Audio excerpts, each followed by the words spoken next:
አሰላሙ አለይኩም ወራህመቱላህ። ለቻናሉ አዲስ ለሆናችሁ በሙሉ ሰብስክራይብ በማድረግ የቻናሉን ቤተሰብ እንድትሆኑ በአክብሮት ጋብዛለን።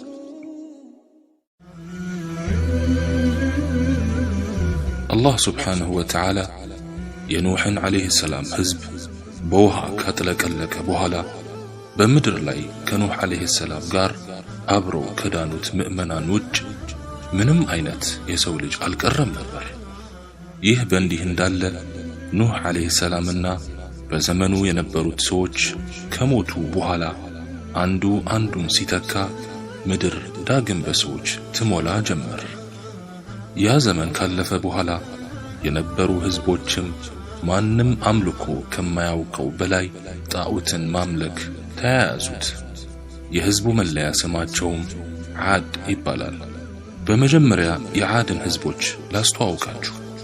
የዓድ ህዝቦች በአረቢያ ምድር በየመን ግዛት አሕቃፍ በሚባል አካባቢ ኢረም በተባለች ከተማ የሚኖሩ በጣም ትላልቅ ቁመና ያላቸው ህዝቦች ሲሆኑ አላህ ስፍር ቁጥር የሌለው የጸጋ አይነት ያተረፈረፈባቸው ህዝቦች ናቸው። ከጸጋዎቻቸውም የሚኖሩበት ምድር በጣም ለቡቃያ አመቺና ለማፈር ያለበት አካባቢ ነው። ሰውነታቸውም በጣም ግዙፎችና ረዣዥሞች ነበሩ። ከሰውነታቸው መግዘፍ የተነሳ አንድን የቴምር ዘንባባ በሁለት ጣታቸው ይነቅሉ ነበር። ነገር ግን አላህ ለዋለላቸው እንዲህ አይነት ኒዕማ ምላሻቸው ምስጋና ሳይሆን ድንበር ያለፈ አመጽና መኩራራት ነበር። የኑሕ ህዝቦች ያደርጉት የነበረውን የጣዖት አምልኮ አሟሙቀው ጀመሩት። ያም አላንስ ብሏቸው ምድርን በተለያዩ የወንጀል አይነቶች ይሞሏትም ጀመር። ነገር ግን ለቅጣት የማይቸኩለው አላህ በእዝነት አዘል ጥበቡ ከመጥፎ ከልክሎ ወደ መልካም የሚመራቸውን ሁድ የተባለውን መልእክተኛ ከመካከላቸው ላከላቸው። ሁድ ዓለይሂ ሰላም መልካም፣ ቁጥብ፣ የተረጋጉና አንደበተ ርቱዕና አረብኛ ቋንቋን ለመጀመሪያ ጊዜ የተናገሩ ሰው ናቸው። አላህም እሳቸውን ወደ ህዝባቸው በመሄድ የጌታቸውን ተልእኮ እንዲያደርሱ አዘዛቸው። ሁድም ዓለይሂ ሰላም የጌታቸውን ትእዛዝ በመቀበል ወደ ህዝባቸው ሄደው እኔ ከጌታችሁ የተላኩ ነቢይ ሲሆን በዚህ ዓለምም አላህ የሚባል ጌታ አለ፣ ከሱ ሌላ አምላክ የለም።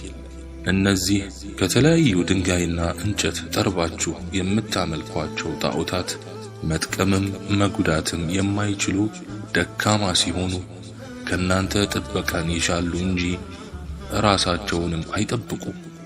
እኔን የታዘዘኝ ከሞት በኋላ ጀነት ይገባል፣ እኔንም ያስተባበለኝ ጀሃነም መቀመጫው ስትሆን መቀመጫነቷስ ምንኛ ከፋ ብለው ማስጠንቀቅ ጀመሩ። እነሱም ነቢያቸው በሚናገረው ግራ በመጋባት እንዴት ነው አማልክቶቻችንን ትተን አንድን ፈጣሪ ብቻ ምንገዛው? ይህ ሰውዬ ምን አይነት ቂልነት ነው ይዞብን የመጣው ይሉ ነበር። ሁድ ዓለይሂ ሰላም ህዝቦቹ የሚያሳዩት የመልስ ምት ለቅጽበት እንኳን ተስፋ አላስቆረጣቸውም ነበር። ይልቁኑ እኔ ከናንተ ዘንድ የፈጣሪያችሁን ጥሪ ለማድረስ ከመካከላችሁ የተመረጥኩ ሲሆን የተላኩበትንም ተልእኮ ያለ መሰላቸት በተደጋጋሚ ወደ እናንተ አደርሳለሁ። እስቲ ፀሐይንና ጨረቃን ተመልከቱ። ማን ነው የሚያፈራርቃቸው? ማን ነውስ የፈጠራቸው? ምድርንና ሰማይንም ተመልከቱ። ማን ነው ምድርን አንጥፎ ሰማይን ያለ ምሰሶ ያንጣለለው? ተው ህዝቦቼ፣ ጌታችሁን አምልኩት፣ ተጠንቀቁ። እናንተ ከሞታችሁ በኋላ ትቀሰቀሱና በሰራችሁት ትተሳሰባላችሁ። መልካም የሰራ ለነፍሱ ነው፣ መጥፎ የሰራም ከከሳሪዎችም ይሆናል እያሉ ይጠሯቸው ነበር። ይህን የነቢያቸውን ጥሪ በሰሙ ጊዜ ይህን ሰው ከአማልክቶቻችን አንዱ በመጥፎ ተመልክቶታል በማለትም ይተቹት ጀመር። አንዳንዴም ይሄ ሂሳብ ጀነት ጀሃነም መቀስቀስ ምናምን እምትለውን ምን ማለት ነው እያሉም ይከራከሩታል።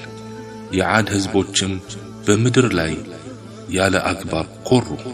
ከኛ ይበልጥ በኃይል ብርቱ ማን ነው አሉም። ያ የፈጠራቸው አላህ እርሱ በኃይል ከነርሱ ይበልጥ የበረታ መሆኑን አያዩምን? በተአምራታችንም ይክዱ ነበር። ሱረቱ ፉስለት። ሁድ ዓለይሂ ሰላም የህዝቡ ሁኔታ ተስፋ ሲያስቆርጠው እናንተ ከምትሰሩት ሁሉ እኔ ነፃ መሆኔን ምስካሪ ሁኑ እያለ የሱን ጥሪ ባለመቀበላቸው በዱንያ የሚወርድባቸውንም ቅጣት